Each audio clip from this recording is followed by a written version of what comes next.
La gente confía en lo que hay y piensa que lo que hay siempre seguirá. Si te obligan a usar el dinero fiat, el euro o el dólar y tienen que poner la fuerza de la ley, es porque no es bueno. Imagínate que aquí mañana hay una revolución y tienes que salir en pelotas por la frontera. No podrías llevarte la propiedad que tienes, no podrías llevarte tu casa, ni siquiera unas onzas de oro, porque podrían ser susceptibles de en la frontera registrarte y quitártelas. Realmente, sobre muchas cosas de las que nos consideramos propietarios, en realidad no tenemos la propiedad. Bitcoin es una realidad que el derecho tiene que adaptarse a ella. Es un límite al derecho. Cuando crean más dinero, lo que están haciendo es que el dinero que ya existe se devalúe. Estamos en un momento de la historia donde lo digital reina. Y yo hoy en día no tengo ni idea de cuáles mis fondos medidos en dólares. Todos los secretos de Estado, los secretos corporativos, todas esas cosas también estarán bajo peligro y en ese día tendremos otros problemas y dentro de lo que cabe, Bitcoin es la que más preparada está para defenderse contra ello. Y le estuve pagando cervezas y copas en Bitcoin. De vez en cuando ahora me invita a una copa y digo, hombre, joder, ya podrás, el bar podía ser mío. Ahora, la pregunta del millón sería, ¿cuánto cuesta hoy un Bitcoin? ¿Cuánto va a costar en 5 o cuánto va a costar en 10 años?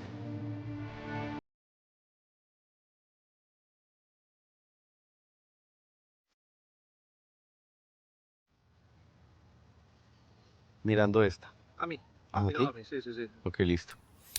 Soy Juan Rodríguez. En momentos donde la humanidad atraviesa por un camino en donde nos vemos invadidos con las libertades por parte de los políticos y de otros agentes en que nos quieren arrebatar esto tan importante que le llamamos libertad, aparece algo que nos la devuelve, y en este caso más desde la dirección monetaria.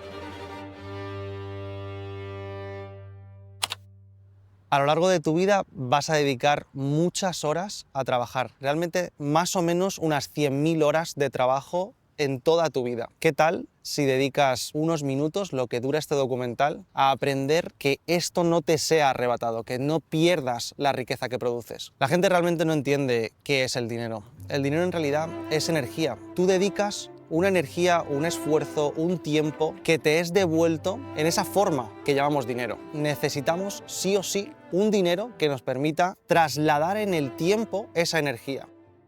Cuando teníamos agricultura y necesitábamos producir para consumo propio, no había ningún problema porque no había excedentes como tal. No teníamos que guardar nada para el futuro. Pero en el momento en el que producimos más de lo que consumimos, necesitamos guardarlo de alguna forma. Pero si yo no hago algo para intercambiar eso que se ha producido de excedente por una forma que pueda almacenar, se van a pudrir. Entonces necesito cambiar esas manzanas por otra forma energética. ¿Cuál es esa forma energética? Habitualmente es lo que llamamos dinero.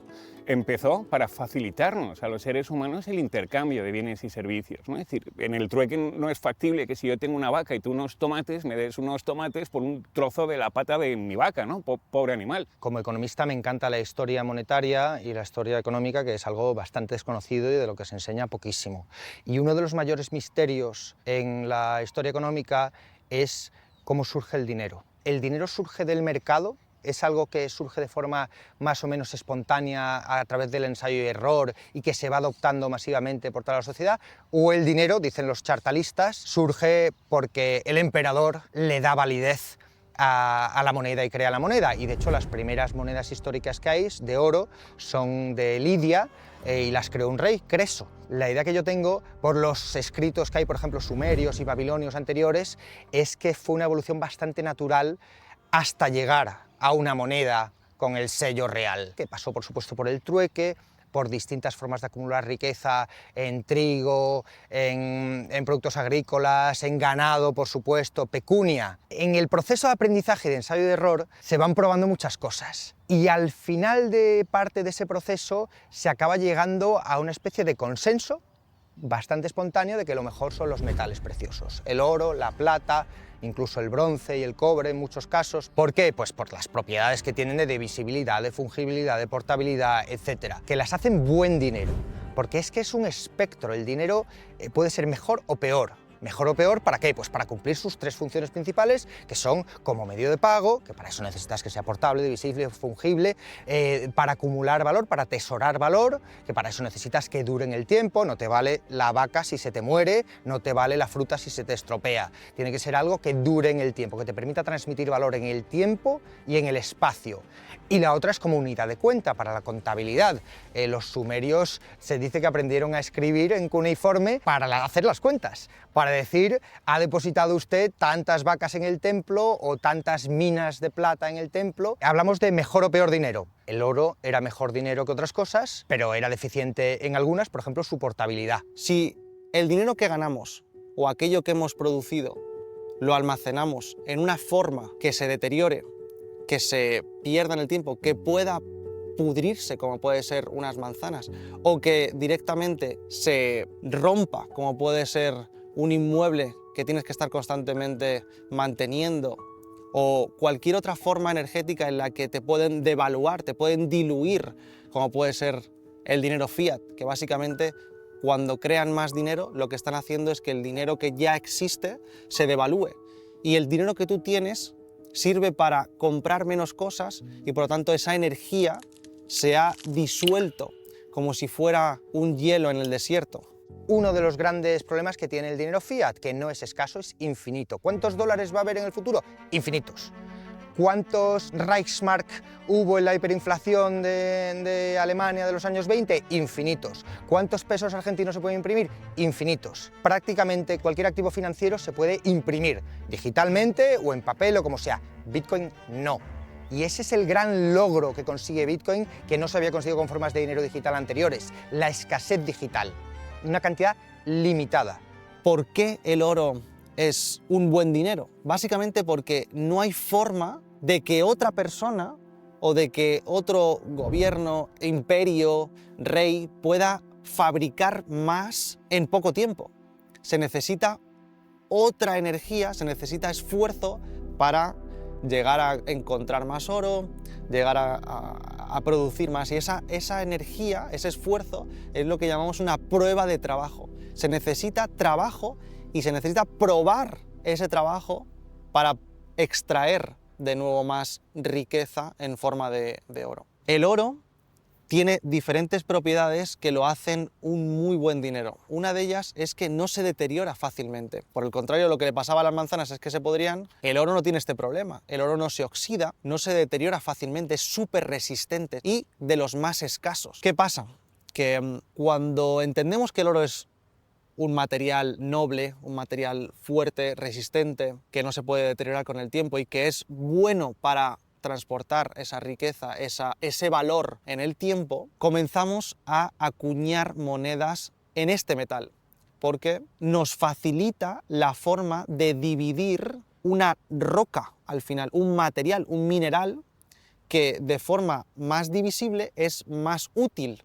Cuantas más formas tengamos de poder pagar cosas más pequeñas y cosas más grandes, cosas más caras y cosas más baratas, es más útil. Y esto lo empiezan a hacer pues los reyes, los imperios, a acuñar directamente y a verificar que ese material es realmente oro. Es la forma de saber que ese oro era real y que lo avalaba ese acuñador de monedas. El imperio o el rey que podía acuñar esas monedas hacía una aleación de metales, es decir, no era 100% oro. Y en esa aleación podía modificar la pureza del oro. Por lo tanto, podía crear con el mismo oro más monedas que en teoría eran el mismo valor que cuando tenían el 100% de oro. Tenían la capacidad de crear más energía de la pureza del oro que había. Esto es lo mismo que se hace hoy en día, pero a nivel extremo heavy metal multiplicado por 100.000. Es decir, ahora ni siquiera se necesita de ese oro para acuñar monedas. Ahora lo que se hace es directamente no solo imprimir papel, que esa es la menor de los problemas, ahora directamente son ceros en una pantalla. Es directamente números digitales en un registro contable. O sea, ya ni siquiera se necesita de una parte de materia real. Directamente es sumar ceros en un registro contable. Así es como se crea el dinero a día de hoy. Es energía cero y valor ficticio por completo. Pues nada, ¿estáis firmando ya? Es que también he firmado algún NDA. No, espero no decir nada que se salga. Hay que hacerse ciertas preguntas de cero, muy básicas, que suenan tontas al principio. Preguntas como ¿qué es el dinero? ¿Qué es la inflación? ¿Qué hace imprimir dinero? ¿De dónde sale ese dinero? Cuando te haces esas preguntas y empiezas a buscar, ahí es cuando te das cuenta de que no todo es tan claro y no todo es como te lo cuentan. De que la imprenta de dinero no mejora la economía, porque no genera valor. A ti lo que te genera valor es comer una manzana, ¿no? Ya no tienes hambre, ¿no? Tú estás mejor ahora. Te da una bici, ahora te puedes mover más lejos. ¿No? Leer un libro, ahora tienes más conocimiento, eso genera valor. GPS, nos sabemos ubicar mucho mejor, eso genera valor. Pero un papelito más, que pone 20 euros, no ha generado nada, no hace nada. Lo que hace es robar. Cuando realmente investigas y buscas, lo que te das cuenta es que cuando imprimes dinero, lo que haces es estar robando un céntimo de todo el mundo. Cada vez que imprimen 1 millón de euros, ese millón de euros no se materializa de la nada. Han robado un céntimo de cada uno, de cada español, por así decirlo, y así es como han conseguido 1 millón de euros. El lenguaje y la ley, conceptos abstractos que nos diferencian de los primates, ¿no? Esos han podido evolucionar como herramientas de cooperación sin el control del gobierno. Pero la moneda, el dinero, esa tecnología que nos ayuda a cooperar entre personas que ni siquiera nos conocemos, no se ha permitido que evolucione en el mercado libre, no se ha permitido que sea libre y explore por dónde puede llegar, ¿no? Y por ende el dinero se ha estancado o hasta ha retrocedido en lo que tenemos hoy en día, una moneda que nos roba de nuestra propia cuenta de banco sin que nos enteremos por medio de la inflación. Hay 1000 excusas que ponen, pero al final del día solo hay una real y es la imprenta de dinero. Cuando imprimen dinero, generan inflación, el dinero que tú ahorraste, el trabajo que tú hiciste en tu pasado, ahora vale menos. Es terrible como en algunos países esas políticas monetarias de sus gobernantes, de sus bancos centrales, han empobrecido extraordinariamente a su gente y les han imposibilitado ahorrar, que al final yo creo que es uno de los derechos que tenemos todos, ¿no? Tú imagínate haber ahorrado en Argentina o en bolívares en Venezuela. Si hubieras metido todos esos billetes debajo de tu cama y no tendrías absolutamente nada. ¿Crees que no nos puede pasar a nosotros? ¿Crees que el euro es una moneda o el dólar? Yo creo que en los últimos 5 años han imprimido el 80% de los dólares que tenemos que están circulando a día de hoy, el 80%. Eso es lo que te genera una inflación brutal.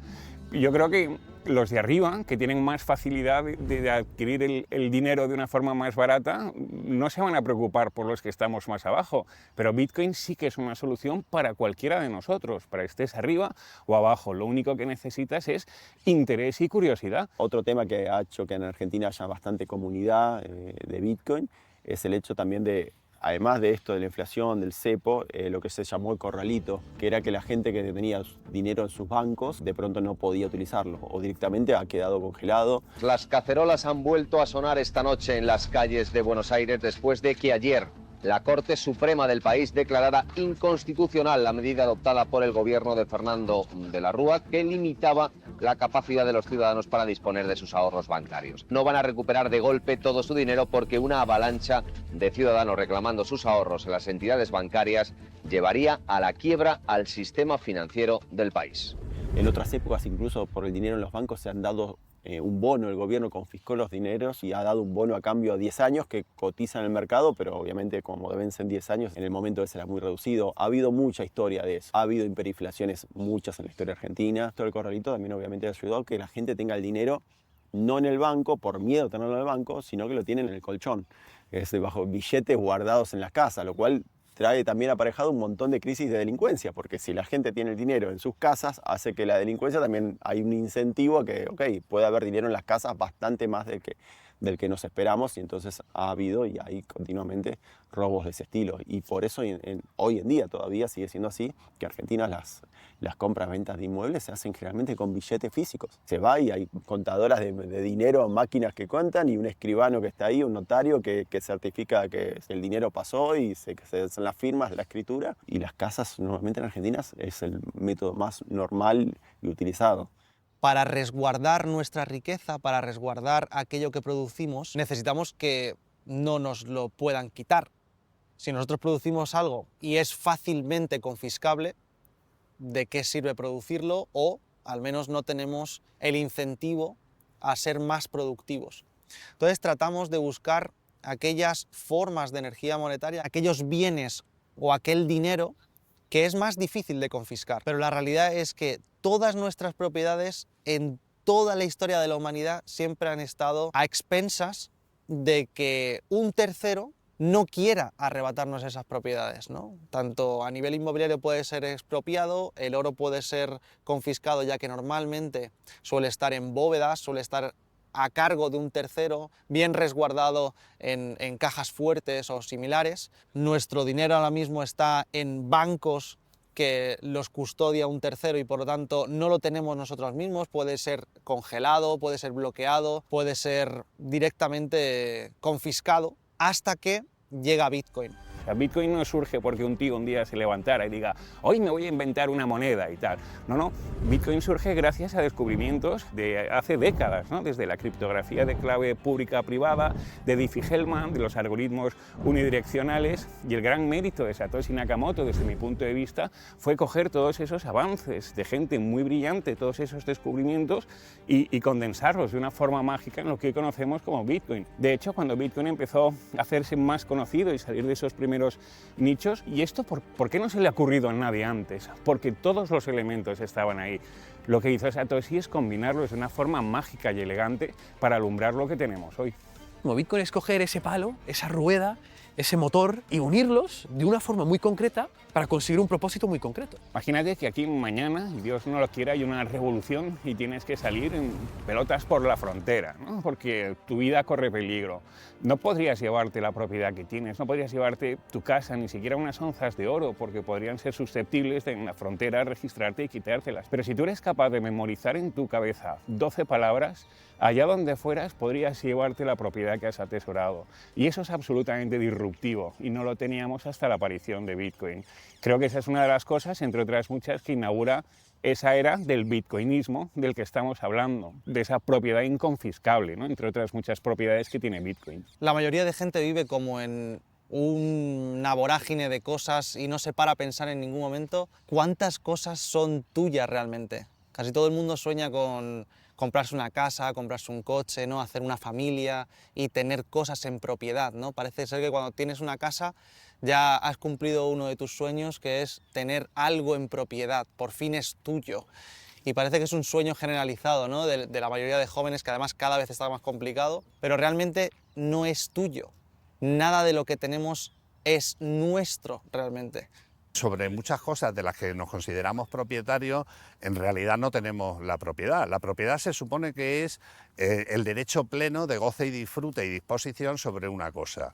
Pues bueno, pues al día de hoy, en muchas cosas de las que somos propietarios, realmente en la práctica somos más bien usufructuarios. O sea, es el Estado el que nos concede el derecho sobre esa cosa de la que somos propietarios y, como he dicho antes, define las facultades. Y pongo como ejemplo la propiedad inmobiliaria. La propiedad inmobiliaria al día de hoy es un usufructo, puesto que es un derecho que está muy disminuido hoy día. Si el Estado dice que tienes que bajar los alquileres, porque hace una política de fijación de precios de alquileres, pues tú ya no eres libre de disponer de ese bien como quieres. Si vienen unos ocupas con una persona vulnerable y no puedes desahuciarlos, pues resulta que tu propiedad, las facultades sobre esa propiedad, pues se quedan prácticamente en nada. Y entonces, como digo, Bitcoin altera por completo esos parámetros que en la actualidad rigen sobre la mayoría de las cosas sobre las que podemos ser propietarios. La propiedad, si vemos la regulación que había antigua, como la que pueden ser en España, por ejemplo, las partidas de Alfonso X el Sabio, se decía que la propiedad es la facultad de gozar y disfrutar y disponer de una cosa sin más limitaciones que las establecidas en las leyes y por Dios. O sea, de manera que siempre la propiedad ha estado limitada por lo que decían las leyes y en aquella época por la divinidad, ¿no? Sin embargo, en la situación actual, mismamente preceptos que hay en la Constitución, como el artículo 128, por ejemplo, que dice que toda la riqueza nacional está sometida al interés general, e incluso el propio artículo, creo que es el 33, que regula el derecho de propiedad, nos dice que toda propiedad está sujeta al interés general. Con lo cual, donde antes se decía Dios, ahora es el interés general. El interés general es el mantra que faculta al Estado para limitar cualquier derecho que tengamos.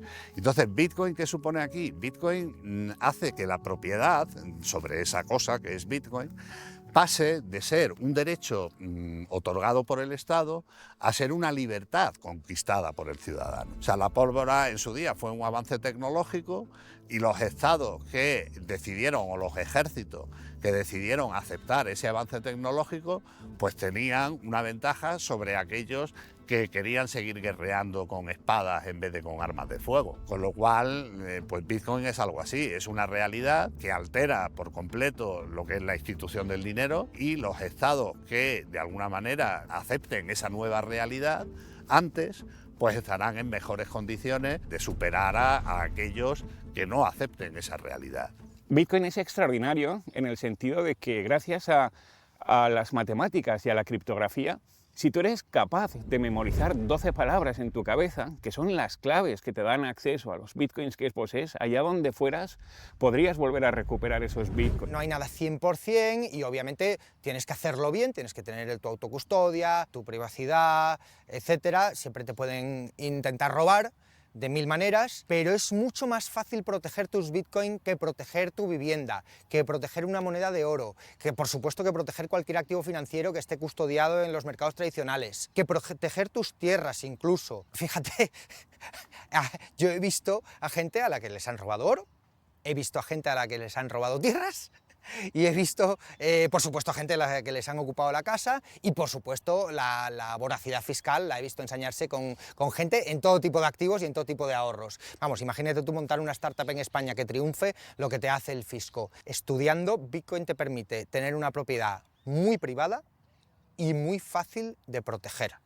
Y esto es algo que se minusvalora en los países con cierta seguridad, pero si estás en el Líbano o en Gaza, o tienes que cruzar una frontera desde Cuba o desde Venezuela, ese valor importa mucho. Un conocido que se mudó a Chile, lo hizo en etapas, primero él, después la esposa, ¿no? Y llegó un momento que dijeron, sí, nos quedamos en Chile, y quería comprarse una casa, pero el capital todavía lo tenía en Argentina. Conseguir el permiso para que le permitan transferir el dinero, creando una cuenta en Chile que esté cuenta a nombre de la misma persona, que era la condición específica que tenía que estar. El banco no se lo autorizaban, terminó haciendo que comprando Bitcoin en Argentina, vendiéndolo en Chile, tratando de hacer todo en el mismo día, en el mismo momento, y de esa manera movió su capital a Chile, y después terminó comprando la casa en Chile, y hoy en día sigue viviendo en Chile. Esto obviamente a mí me ha ayudado en mi vida también, porque a medida que fui mudándome de país, México, Portugal y cosas, es como que uno no tenía que hacer todo un tema de qué hago con mi dinero que está en el banco, tengo que transferirlo, crearme una cuenta bancaria en otro lado, ¿no? Voy viajando y voy consumiendo a medida que sea la necesidad. Y bueno, después obviamente si me asiento en algún otro país, sí, ahí sí voy a hacer una cuenta bancaria, bueno, por flexibilidad, ¿no? Porque la gente no acepta Bitcoin en ningún lado, generalmente, pero el hecho de andar libremente por el mundo, con el capital de uno, sin necesidad de tener que pedir permiso para retirarlo, sobre todo países como Argentina, que son complicados para mover el dinero, ni hablemos lugares como Venezuela y demás, la verdad que simplifica mucho todo. Que tuve la inmensa fortuna de conocer Bitcoin en 2013. Por aquel entonces trabajaba en organizaciones del tercer sector y teníamos un problema recurrente con las microdonaciones. A veces hacíamos campañas de captación de fondos. Imagínate qué bonito que te llamen 2.000 personas y te digan, oye, te apoyo, domicíliame €1 todos los meses a mi cuenta del banco. Pero no podíamos, porque el sistema financiero lo hacía inviable. Es decir, el banco, por la gestión de domiciliar €1, se quedaba con 80 céntimos, y eso nos parecía terrible y teníamos que renunciar. Así que un día tuve la inmensa fortuna de leer algo así como Bitcoin, un sistema de pago entre pares sin intermediarios, y dije, uy, ¿esto qué es? Me lo puse a leer y no me lo podía creer. Es decir, la promesa que nos hacía Bitcoin es que una persona desde Australia nos podría enviar 30 céntimos que llegaran íntegros y en cuestión de segundos. Y reconozco que esa fue mi gran suerte, que fue una bofetada de realidad entre un sistema inoperante que no habilitaba ni posibilitaba las microdonaciones a algo absolutamente nuevo y disruptivo que se llamaba Bitcoin, que sí que lo hacía posible. Me quedé completamente fascinado, al extremo que dejé el trabajo que tenía y me dediqué exclusivamente pues, a estudiar y aprender sobre Bitcoin. Eso que lo hace único a Bitcoin es que por primera vez tenemos un activo donde podemos aparcar la propiedad privada con características de escasez en un mundo donde hoy el común denominador es imprimir de más y tal vez devaluar con ello las monedas. Puede ser un cambio de era en la forma que manejamos la propiedad privada, en términos de cómo abordamos qué tan posibles mis activos de ser confiscados. Es algo que a muchas personas en este momento no les preocupa, pero cuando vemos más casos en diferentes países de lo que está sucediendo, en donde inclusive a los mismos rusos en su tema del conflicto militar o guerra que ahorita tienen con Ucrania, les dijeron, oye, lo que tienen aparcado de oro en ciertos bancos centrales fuera de su jurisdicción, se las empiezan a confiscar, pues hasta los gobiernos entran en ese problema. Obvio, los ciudadanos somos más susceptibles inclusive a ello. Por ende, para mí sí estamos en un cambio, o más que cambio, encontramos una solución donde podemos aparcar esa propiedad privada que tiene un grado de inconfiscabilidad importante. Ojo, tiene un grado de inconfiscabilidad. Si tú cedes la custodia de tus bitcoins o de tus fondos, estás perdiendo esa característica. Pero mientras que mantengas la custodia, tus 12 palabras, por lo general, pues vas a mantener esa custodia. Me pareció súper interesante la historia de Filip Karađorđević, el príncipe heredero de Serbia y Yugoslavia, porque literalmente les quitaron todo lo que tenían, todas las propiedades que tenían como realeza, como monarcas. Esto le hizo interesarse, y me lo contó cuando estuvimos en Madeira y le hice una entrevista, que le interesó realmente de corazón Bitcoin porque había encontrado una propiedad, una riqueza que era inconfiscable, algo que su familia había sufrido muchísimo porque le habían confiscado absolutamente todo lo que tenían. Bitcoin es propiedad digital, pero que no se puede confiscar. Eso es algo que se ha cambiado el mundo para siempre. Bitcoin es un activo real, como el oro. ¿Qué significa un activo real? Pues que no depende de nadie. La cosa en sí es lo que vale. Una onza de oro vale por ser oro, no vale porque alguien diga que vale. Luego el valor económico concreto obviamente lo determinará el mercado por la oferta y la demanda, pero tú tienes una onza de oro en tu mano y tienes una posesión de un activo real. Tienes las claves privadas de un Bitcoin y tienes la posesión de ese Bitcoin. Un activo financiero no. Un activo financiero son unas acciones depositadas en un custodio. ¿Quién tiene la posesión? El custodio. La ley dirá que es tuyo, pero la ley puede cambiar. Te pueden robar, te pueden estafar, y esto es algo que pasa hasta con Bitcoin cuando la gente le cede la posesión de Bitcoin a otra persona y no mantiene la autocustodia. En eso se parecen el oro y Bitcoin, en que son activos reales, no financieros. Pero en el momento en que el oro pasa a ser digital, solo puede conseguirlo convirtiéndose en un activo financiero, es decir, teniendo un custodio que emite pagarés sobre ese oro, o bonos, o ETFs, o cualquier otro producto financiero respaldado en teoría por el oro. Pero ya estás confiando en ese respaldo. Con Bitcoin no, tú puedes ejercer la posesión directa de Bitcoin, también se pueden crear productos financieros sobre Bitcoin como pasa con los ETFs, los derivados y todas estas cosas, pero el que tiene la custodia individual de Bitcoin tiene la posesión. Es superior al oro porque puedes ejercer la posesión real de un activo real digital y por lo tanto no solo puedes ser el poseedor y propietario absoluto, sin intermediarios, sino que además lo puedes transmitir por todo el mundo a la velocidad de Internet. Antes, el papel moneda, el que conocemos todo el mundo, estaba respaldado por oro. Y desde el 44 con Bretton Woods y más tarde, en el 71, con Nixon, se acabó el patrón oro y únicamente hay una confianza, una fiabilidad, de ahí viene también la palabra fiat, en este dinero que emite el gobierno. Hay un punto más allá y es que nos obligan a pagar impuestos y a utilizarlo como moneda de curso legal. Y ese es el motivo principal por el que se utiliza de forma generalizada. Y hay un segundo factor que es aún más preocupante, y es que ellos tienen el monopolio de la violencia. Es decir, pueden ejercer la violencia de forma legal contra la población si alguien está en contra de utilizar este dinero. Bitcoin supera al dinero fiat por unos motivos fundamentales.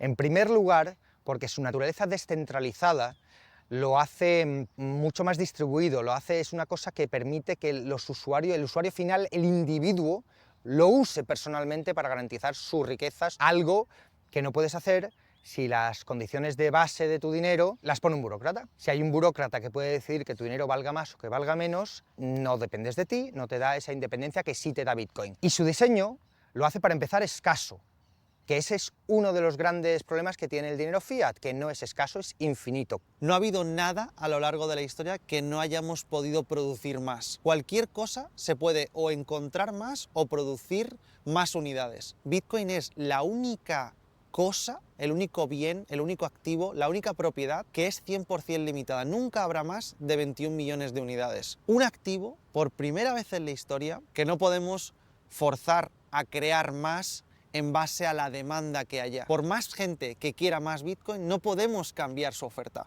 Eso no pasa con ninguna otra cosa. Si hay más demanda de oro, se puede extraer más oro a mayor velocidad porque se paga más fuerte ese oro. Si necesitamos más manzanas, se producirán más manzanas. Si hay más demanda de cualquier otra cosa, se puede crear más, excepto de Bitcoin.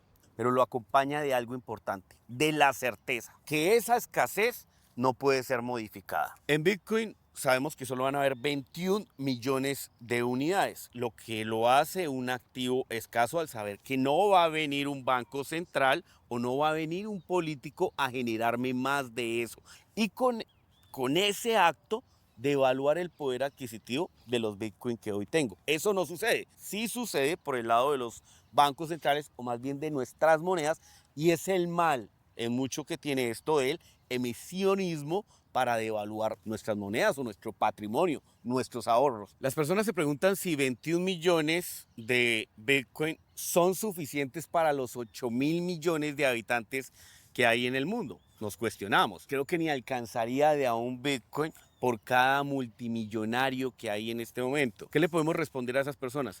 Que Bitcoin es divisible en 8 decimales. La matemática nos dice que es suficiente para que lo utilice inclusive los 8.000 millones de habitantes. Lo malo o la cuestión donde aquí se truncan las cosas es que la mayoría de personas piensan que deben tener un Bitcoin. No, el Bitcoin es fraccionable y simplemente con que tengas unos satoshis de acuerdo a tus objetivos y de acuerdo a tus necesidades es suficiente pues para resolver la forma en que te vas a involucrar con Bitcoin. La otra ventaja es que es de adopción voluntaria. Si te obligan a usar el dinero fiat, el euro o el dólar y tienen que poner la fuerza de la ley detrás, es porque no es bueno. Si fuese bueno, no haría falta obligar a nadie.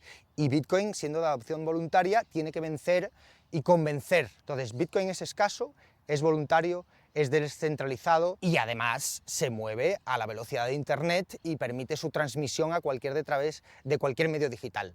Entonces tiene mucha flexibilidad en su uso, pero mucha rigidez en sus cualidades fundamentales.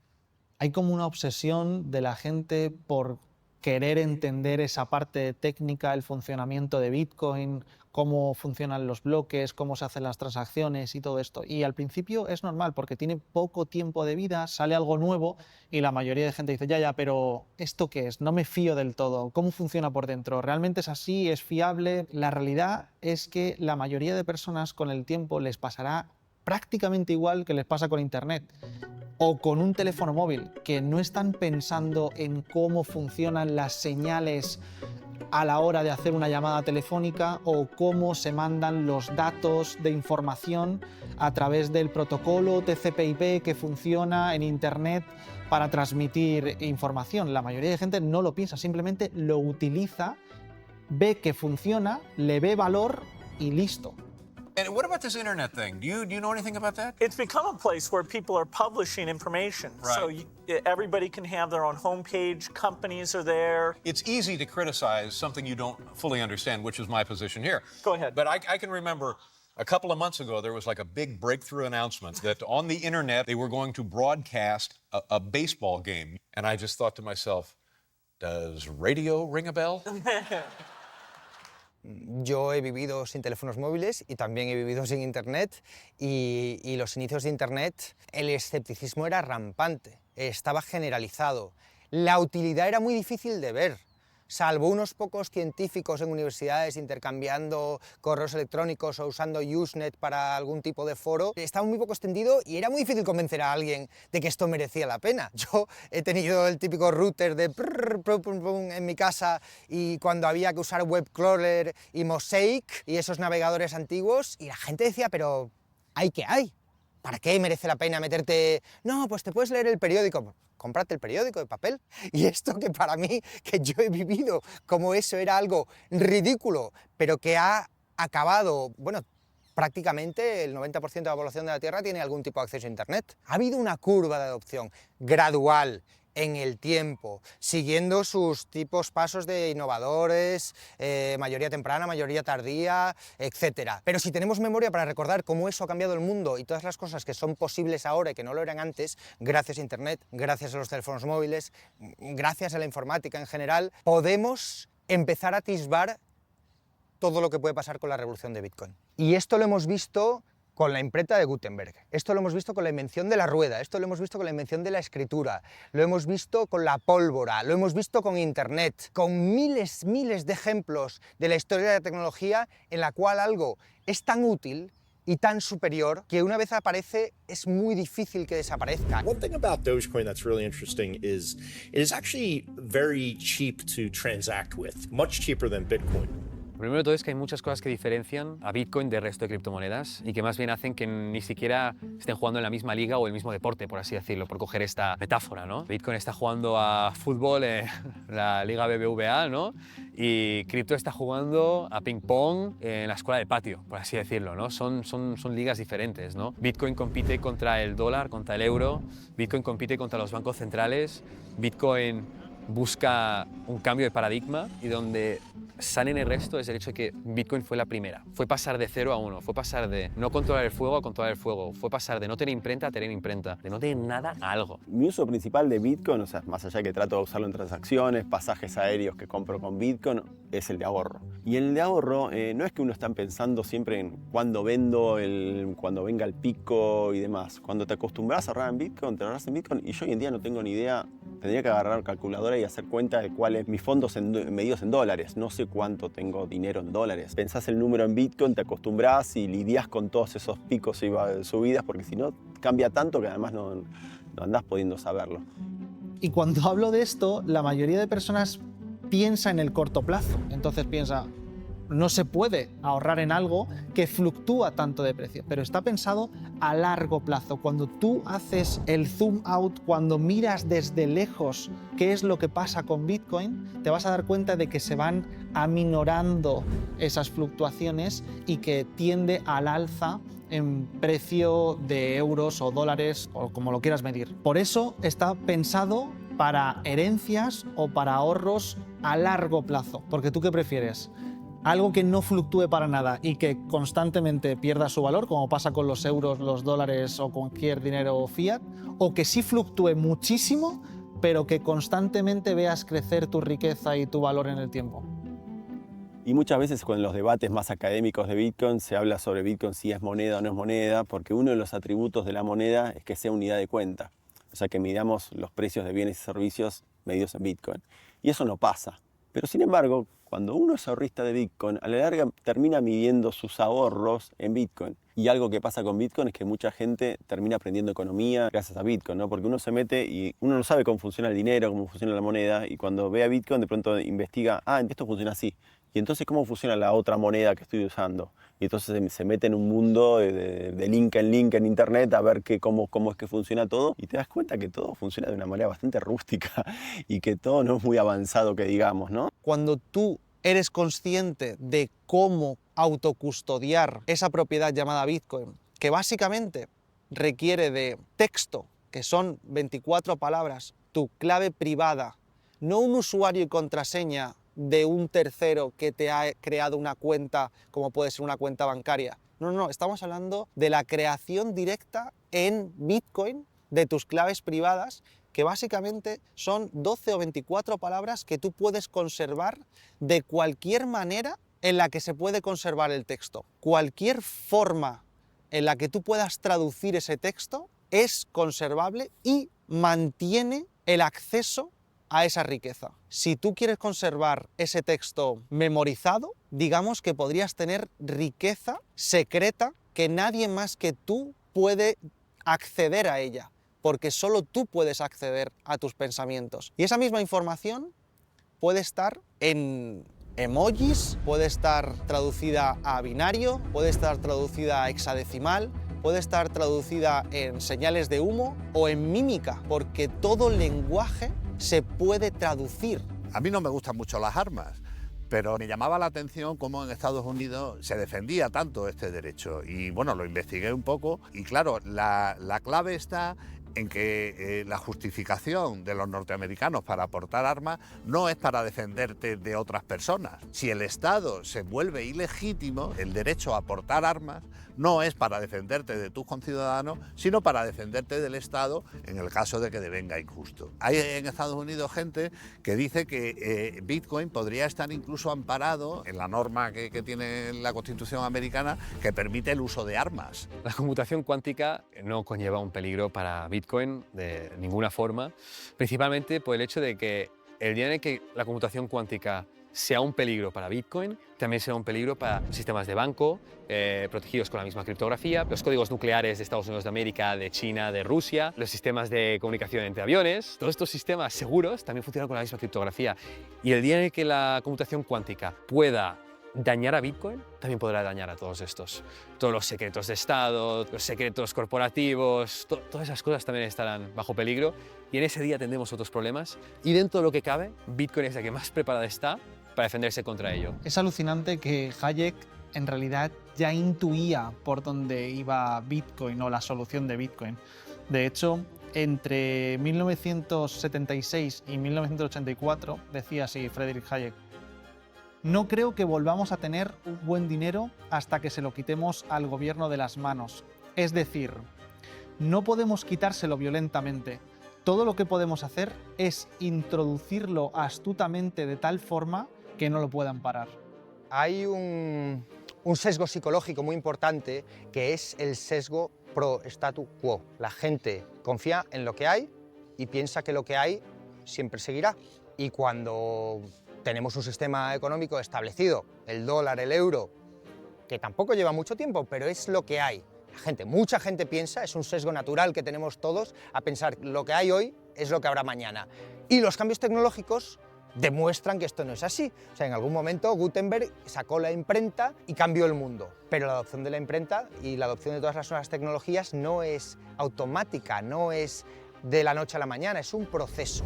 Bitcoin está en ese proceso de adopción, cada vez más gente usa Bitcoin, cada vez más gente tiene Bitcoin y cada vez más gente comprende Bitcoin. Y hemos pasado de unos pocos miles de usuarios a cientos de millones de usuarios, pero hasta que lleguemos a 8.000 millones de personas en el mundo que comprendan y que usen Bitcoin, llevará tiempo, llevará tiempo. Y obviamente, durante todo ese tiempo estaremos debatiendo si Bitcoin va a vencer y convencer o si no. Y habrá alternativas, y habrá quien piense que el oro es mejor, y habrá quien piense que el euro es mejor, y habrá quien piense que Bitcoin es mejor. Y el tiempo dará la razón a algunos y a otros no. Yo ya hace mucho tiempo que estoy convencido que Bitcoin acabará siendo el activo monetario dominante, pero no tengo dudas de que tardará y será un proceso gradual. Que en este momento las empresas públicas y privadas están gestionando más de 750.000 Bitcoin. Hemos visto lo que ha pasado con MicroStrategy. Utiliza deuda para comprar más Bitcoin y esto lo empezaron a copiar otras empresas del sector, inclusive mineras como Mara. Entonces tenemos ya a los usuarios con 11.500.000 Bitcoin, están las empresas y se han unido de cierta forma los fondos de inversión, que en este momento ya gestionan más de 1 millón de Bitcoin. Esos que empezaron a funcionar el 11 de enero de este año, bueno, pues cuando no dábamos un peso tal vez hace unos años, porque el gestor de capital más grande a nivel mundial estuviese custodiando o estuviese gestionando Bitcoin, pues ya hoy lo hace con más de 350.000 unidades.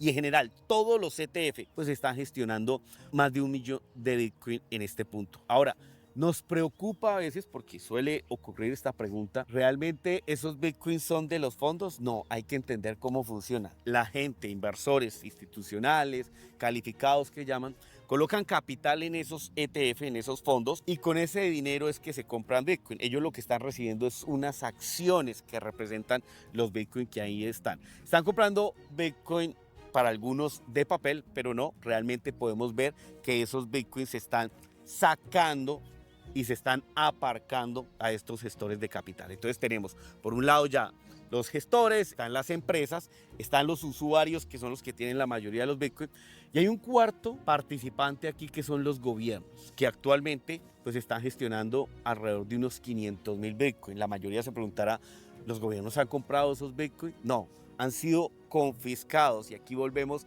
a esas propiedades de Bitcoin. Si tú cedes la custodia, es muy posible que te puedan confiscar en algún momento por X o Y motivo tus Bitcoin. Pero si tú no cedes esa custodia, se ejerce esa cualidad que ofrece Bitcoin. Yo creo que es lo bonito también de Bitcoin y esa comunidad. Al final tú participas porque crees en lo que estás haciendo y junto a ti otros muchos, y de ahí surge un poco la idea de la calle Bitcoin. En un foro, en Bitcoin Talk, pues surgió de unos, oye, ¿por qué no creamos, como se estaban haciendo en otras ciudades europeas, una calle Bitcoin? Así que un grupo de voluntarios en la calle Serrano de Madrid nos organizamos para ir en todos los comercios a explicarles qué era Bitcoin y cómo funcionaba y si querían aceptar Bitcoin como medio de pago. Y tuvimos éxito, muchas de esas tiendas lo hicieron, les explicábamos, y yo, bueno, lo cuento, tuve la genial idea de proponérselo a un amigo mío que tiene un bar donde suelo ir con mis amigos a tomar cervezas, y le estuve pagando cervezas y copas en Bitcoin por aquel entonces, y de vez en cuando ahora me invita a una copa y digo, hombre, joder, ya podrás, el bar podía ser mío, ¿sabes? Bueno, he regalado muchos bitcoins, o sea, hubo una boda en la que a 20 amigos míos les regalé un bitcoin a cada uno cuando valían $10.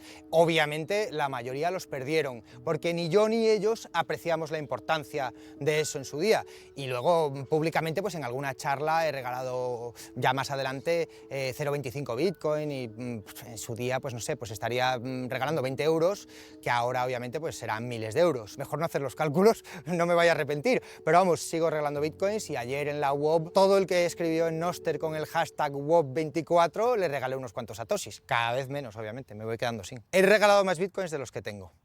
Bitcoin no tiene un CEO, no tiene un departamento de marketing, no mete dinero como otros en darse publicidad. Somos nosotros, somos la comunidad quienes valoramos realmente lo que es Bitcoin y queremos de forma altruista contribuir en una forma u otra, y se puede hacer de muy distintas formas, estudiarlo, en dar conocimiento, en aprenderlo, en enseñarlo a los demás, y creo que eso es maravilloso, es un ejemplo muy gráfico de lo que llamamos organizaciones descentralizadas, ¿no? Que creo que es de las mejores cosas que nos pueden pasar a las personas, ¿no? Contribuir de esta forma sin un liderazgo. La realidad es que aún no somos conscientes de las repercusiones que tiene tanto a nivel social, político, económico y también personal. O sea, cualquier persona tiene la capacidad ahora de cambiar su futuro. Quien no se adapte a esta nueva era, bitcoinismo, lo va a pasar mal. Es la cruda realidad. La posibilidad está ahí y la oportunidad está ahí. Depende de cada uno que dedique el tiempo suficiente, simplemente que dedique algo de energía a aprender a custodiar su propia riqueza y que sea más responsable que lo que hemos venido siendo hasta ahora.